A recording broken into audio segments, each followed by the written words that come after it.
Welcome to Rebekal recipes Tamil. இன்றைக்கி நம்ம ரெபேக்கால் ரெசிப்பியில் மைசூர் போண்டா எப்படி பண்ணுறதாங்க பார்க்க போகிறோம். வீட்டில் இருக்கக்கூடிய பொருளையை வச்சு ஈஸியாக சட்டுன்னு இந்த ரெசிபி பண்ணிடலாங்க. மேலே முறுமுறுன்னு உள்ளே நல்லா சாஃப்டாக இருக்கும், சாப்பிட்றதுக்கு அவ்வளோ டேஸ்ட்டாக இருக்குங்க. இப்போ இந்த ரெசிபி எப்படி பண்ணுறதுன்னு பார்க்கலாம் வாங்க, வீடியோக்குள்ளே போகலாம். ஒரு மிக்சிங் பவுல் எடுத்துக்கோங்க. அதில் 1 கப் மைதா மாவு சேர்த்துக்கோங்க. எந்த கப்பில் மைதா மாவு எடுக்கிறீங்களோ அதே கப்பில் தான் மற்ற எல்லா பொருளுமே அளந்துக்கணும். கூடவே 1/2 கப் கடலை மாவு, 1/4 கப் பச்சரிசி மாவு சேர்த்துக்கோங்க. இடியாப்ப மாவு, கொழுக்கட்டை மாவு எது வேணாலும் சேர்த்துக்கலாம். கூடவே 1/4 கப் தயிர் சேர்த்துக்கோங்க. 2 பெரிய வெங்காயம் இந்த மாதிரி பொடியாக கட் பண்ணிவிட்டு சேர்த்துக்கோங்க.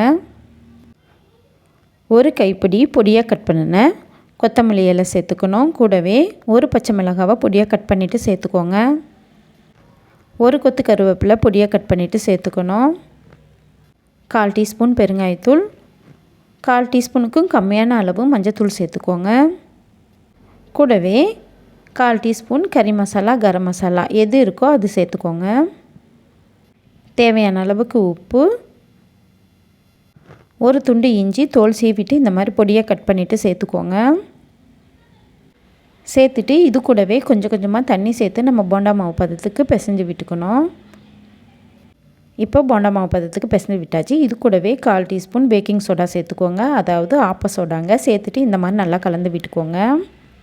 இப்போ நல்லா கலந்து விட்டாச்சு. மாவு இந்த மாதிரி இருக்கணும், எடுத்து போட்டால் விழணும். இப்போ நம்ம பொரித்து எடுத்துக்கலாம். ஒரு கடாயை சூடுபடுத்திக்கோங்க. அதில் பொரிக்கிறதுக்கு தேவையான அளவுக்கு எண்ணெய் சேர்த்துக்கோங்க. எண்ணெய் நல்லா சூடானதும் ஸ்டவ்வு சிம்மில் வச்சுட்டு நம்ம ரெடி பண்ணி வச்சுருக்க மாவுலேருந்து கொஞ்சம் கொஞ்சமாக எடுத்து இந்த மாதிரி சேர்த்துக்கோங்க. நம்ம இன்றைக்கி குட்டி குட்டியாக தான் போண்டா பொரித்து எடுத்துக்க போகிறோம். இடைவெளி விட்டு சேர்த்துக்கோங்க. போட்டதும் ஒரு 30 செகண்ட்லேயே எழும்பி வரும். வந்ததும் இந்த மாதிரி நல்லா கலந்து விட்டுக்கோங்க. எல்லா பக்கமும் செவந்து வெந்து வந்ததும் இதை நம்ம எடுத்துருவோம். ஸ்டவ்வை சிம்மிலே வச்சு தாங்க போண்டா பொரித்து எடுத்துக்கணும். எல்லா பக்கமும் நல்லா செவந்து வெந்து வந்தாச்சு. இதை நம்ம எடுத்துருவோம். இதே போலவே மீதி இருக்க எல்லா மாவுலையுமே போண்டா பொரித்து எடுத்துக்கலாம். சாப்பிட்றதுக்கு அவ்வளோ டேஸ்ட்டாக இருக்குங்க. நான் எல்லா மாவுலையுமே போண்டா பொரித்து எடுத்துட்டேன். நீங்களும் ட்ரை பண்ணி பார்த்துட்டு கமெண்ட்டில் எப்படி இருக்குன்னு சொல்லுங்கள்.